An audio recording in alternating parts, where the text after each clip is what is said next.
Today, in the heart of Moscow, a vast cathedral stands beside the river. But on this same ground, construction once began on what was intended to become the tallest building on Earth.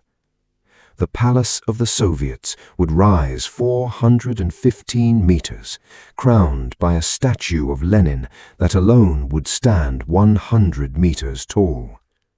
Its foundations were poured. A new grade of high-strength steel was developed for it. Part of its frame began to rise above Moscow. Then war came. The steel intended for this monument to Soviet power was dismantled and redirected to the war effort. This was not a fantasy that never left the drawing board.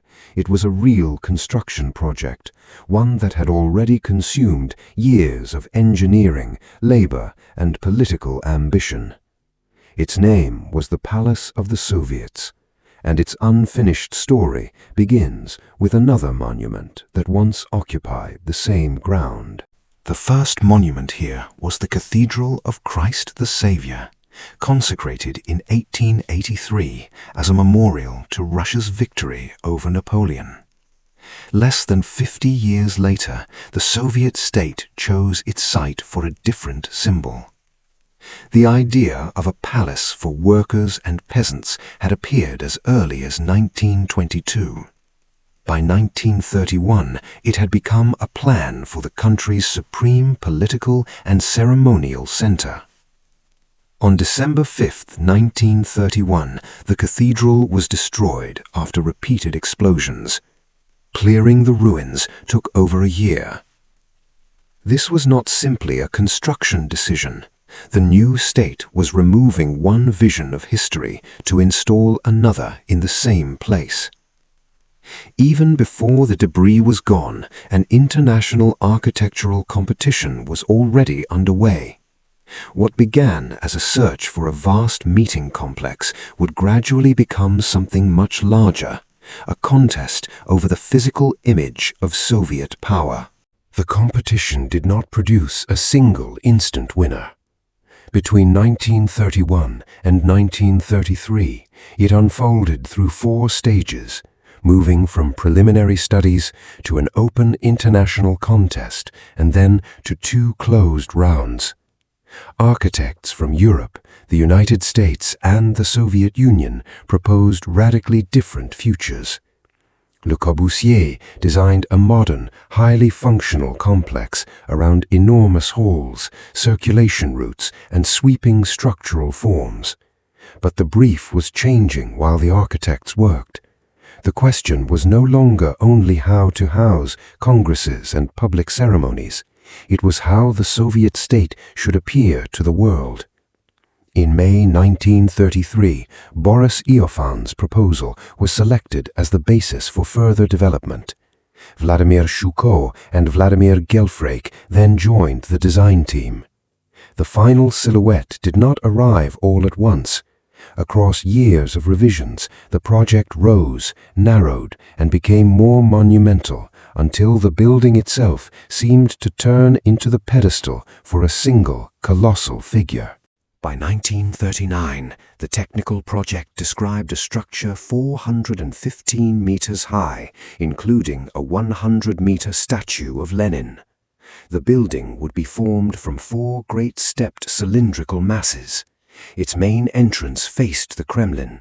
At its center was a great hall designed for 21,000 people. The scale was difficult to translate into ordinary buildings. The complete composition would have stood about 34 meters above the Empire State Building's architectural height. The statue alone would have been taller than many modern towers. Yet the palace was not designed merely as office space placed beneath a sculpture. Architecture and statue were conceived as one continuous political image, Congress Hall, tower, and leader fused together.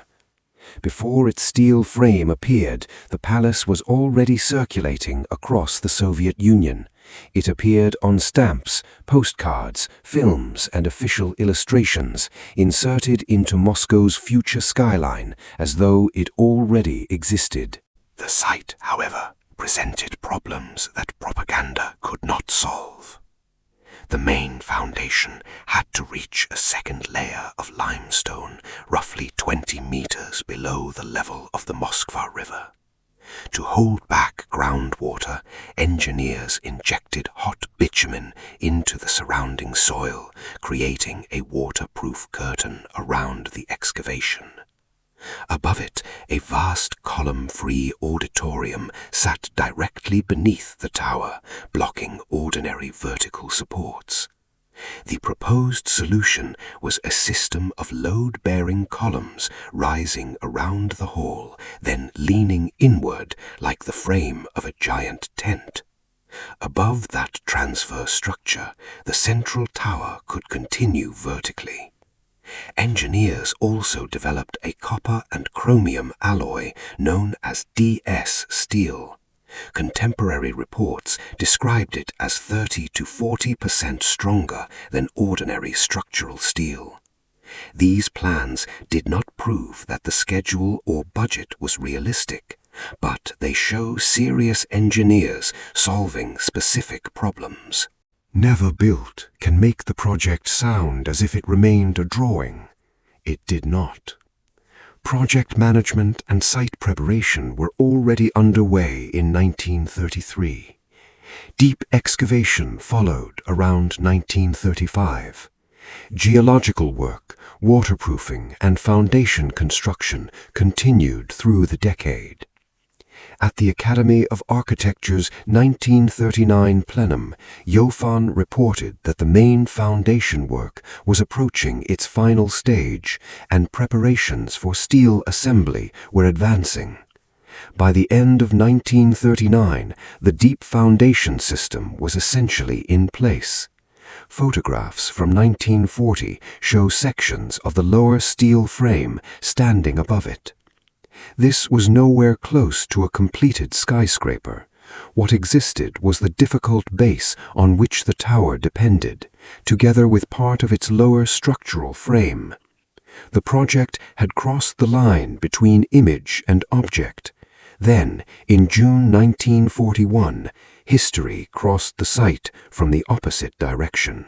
On June 22, 1941, Germany invaded the Soviet Union. Work on the palace stopped as labor, workshops, equipment and materials were redirected to national defense. Steel prepared for the project was used in wartime barriers. Parts of the installed frame were later dismantled and reused in railway bridges. The monument designed to proclaim permanence was taken apart because the state suddenly needed survival instead. But war explains only the interruption. After 1943, Boris Johann still produced smaller, victory-themed versions. The idea survived, but the world around it had changed. In 1947, Soviet resources were directed toward 8 high-rise projects across Moscow. 7 were eventually completed. The symbolic role once concentrated in a single giant palace was distributed among a new skyline.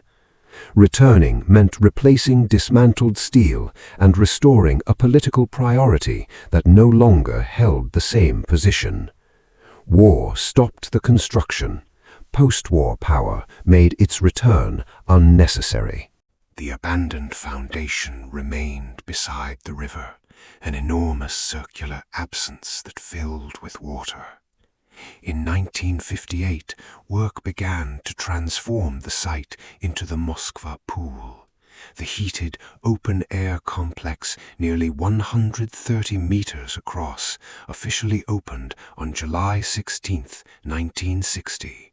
For more than 3 decades, Muscovites swam inside the footprint of a monument meant to dominate them. A site for state ceremony became a place of ordinary life. Then the ground changed meaning again. The pool was removed in the 1990s. Between 1994 and 2000, the cathedral was reconstructed on the same site.